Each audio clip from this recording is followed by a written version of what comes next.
ग्लानिर्भवति भारत अभ्युत्थानं धर्मस्य तदात्मानं सृजाम्यहम् परित्राणाय साधूनां विनाशाय च दुष्कृताम् वातावरण આજના આ આધ્યાત્મિક વાતાવરણ એ જીવને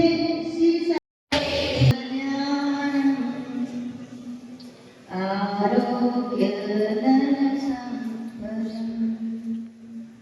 શત્રુબુદ્ધિ વિનાશાય દીપ જ્યોતિ નમોસ્તુતે દીપ જ્યોતિ નમોસ્તુતે। ગીતાના અધ્યાયનું પઠન કરવા જઈ રહ્યા છીએ ત્યારે આપણને એ અધ્યાયનો દીપ પ્રાગટ કર્યો છે એવા આદરણીય જિજ્ઞાબેન જોશી મિત્રો, એમણે શિક્ષક તરીકેની તો સેવા આપી છે, સાથે એમના પછી એમણે ગાંધીનગર કડી સર્વ વિદ્યાલય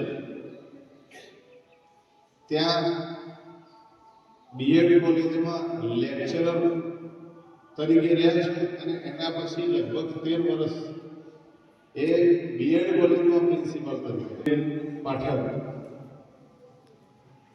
એ પ્રાથમિક શાળામાં શિક્ષિકા તરીકેની સેવા તો આપી છે અને છેલ્લે એમણે પ્રાથમિક શાળામાં એડીઆઈ તરીકેની પણ સેવા આપેલી છે એવા હિન્દુબેન પાઠક જ્યારે આપણી શાળામાં ઉપસ્થિત છે ત્યારે શાળા પરિવારથી અમને પણ હૃદયથી સ્વાગત કરું છું।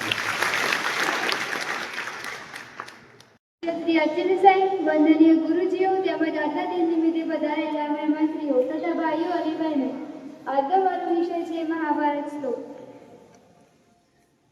અથ શ્રી મહાભારત કથા कथा है पुरुषार्थ की है स्वार्थ की परमार्थ की सारथी जिसके बने श्री कृष्ण भारत पार्थ की शब्द दिग्घोषित हुआ जब सत्य सार्थक सर्वथा शब्द दिग्घोषित हुआ जब सत्य सार्थक सर्वथा यदा यदा हि धर्मस्य ग्लानिर्भवति भारत अभ्युत्थानम् अधर्मस्य तदात्मानं सृजाम्यहम् परित्राणाय साधूनां विनाशाय च दुष्कृताम् धर्म संस्थापनार्थाय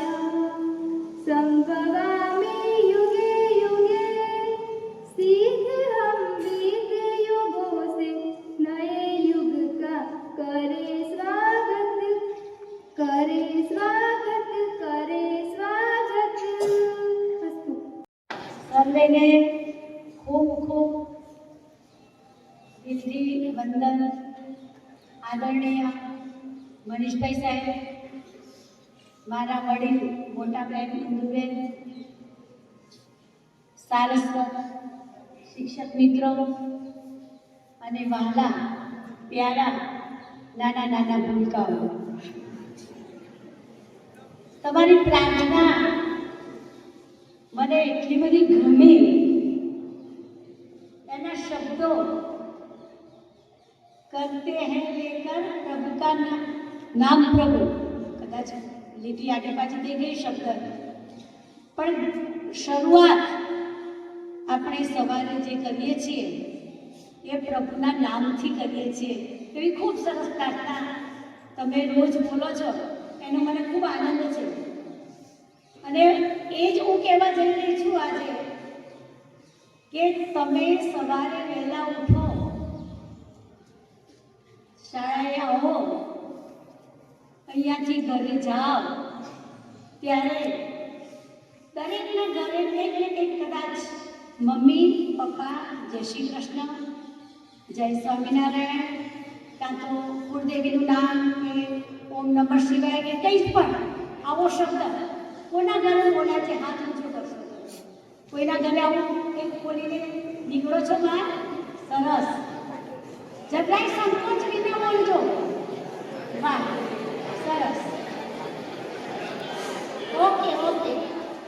હું એ જ કહેવા માંગુ છું કે જે નથી બોલતા તે લોકો આજે ઘરે જઈને કરતે હૈ હમ લેकर પ્રભુ का नाम શરૂઆત કરીએ છીએ પ્રભુનું નામ લઈને, તો આજની ઘરે જઈને દરેકે મમ્મી પપ્પાને જય શ્રી કૃષ્ણ કહેવાનું. શું કહેવાનું? હાથ જોડીને કહેવાનું જય શ્રી કૃષ્ણ. કદાચ કોઈના ઘરે જય શ્રી કૃષ્ણની જગ્યાએ પોતાને જેની પૂજા થતી હોય કે એ રીતે બોલાતું હોય તો એ રીતે બોલવાનું.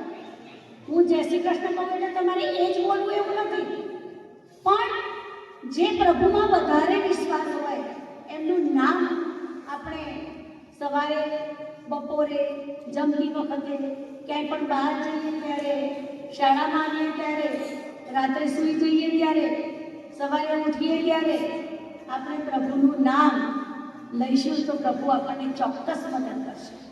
અને નાના બાળકોનું તો ભગવાન એટલું બધું ગમે છે, એનું નામ લો છો બહુ જ ખુશ થઈ જાય છે. આમ તો ભગવદ્ ગીતાજીની ઘણી બધી સાહેબે પણ વાત કરી, કેટલાક જાણતા પણ છે, પણ હું ખાસ એટલું કહેવા માંગુ કે ભગવદ્ ગીતા જે છે એ શ્રી કૃષ્ણના મુખમાંથી, ભગવાનના મુખમાંથી નીકળેલી વાણી છે.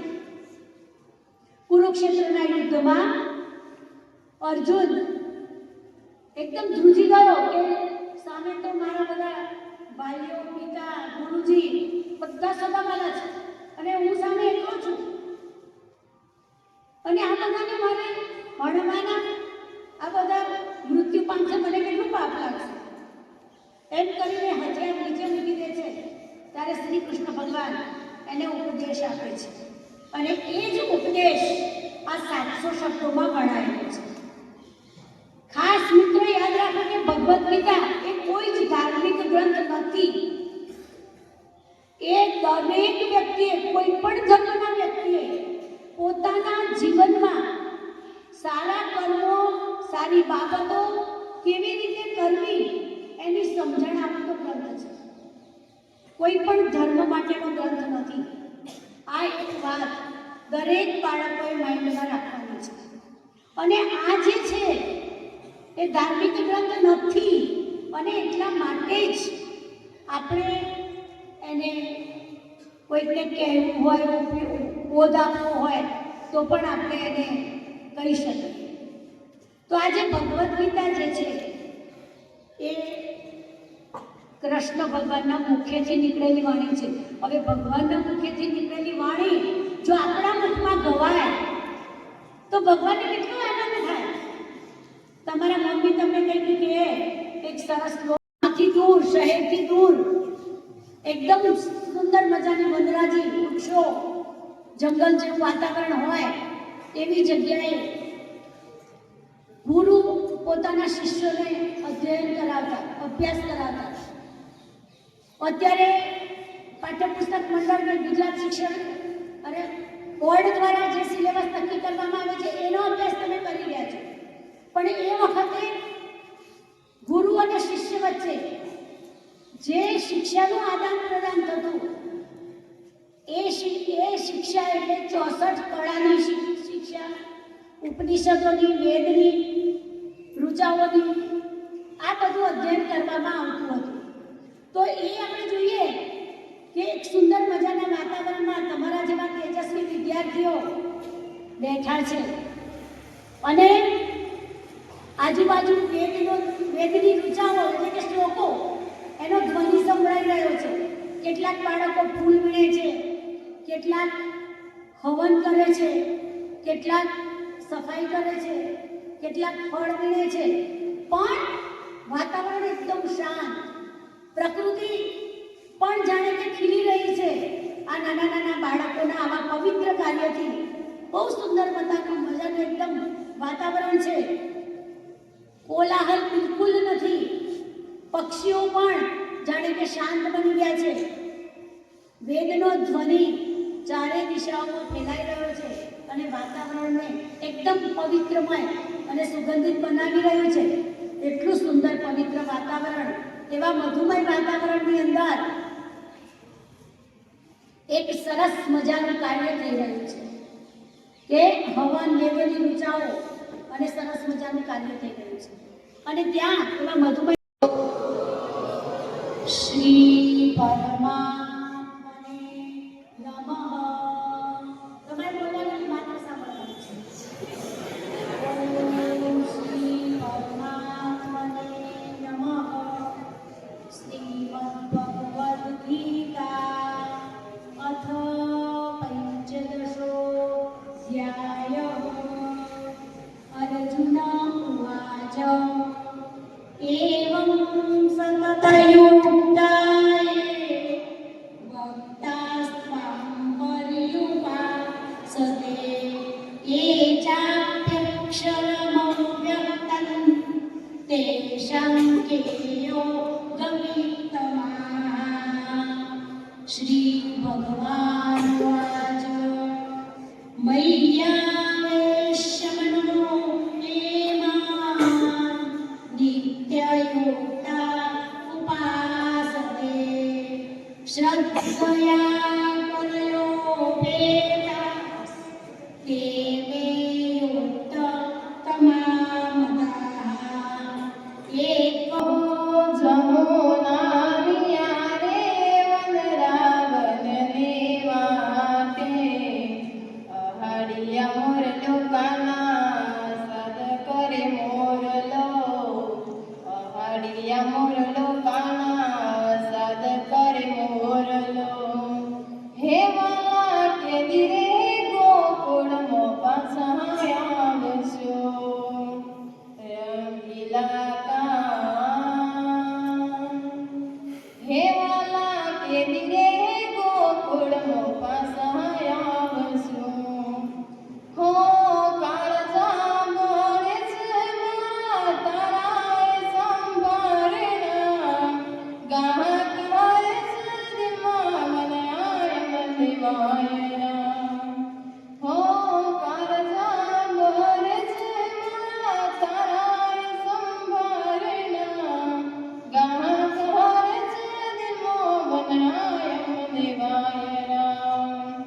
हो सुनो रे गोकुड़ने, हो सुनो रे गोकुड़ने, सुना गोपी ने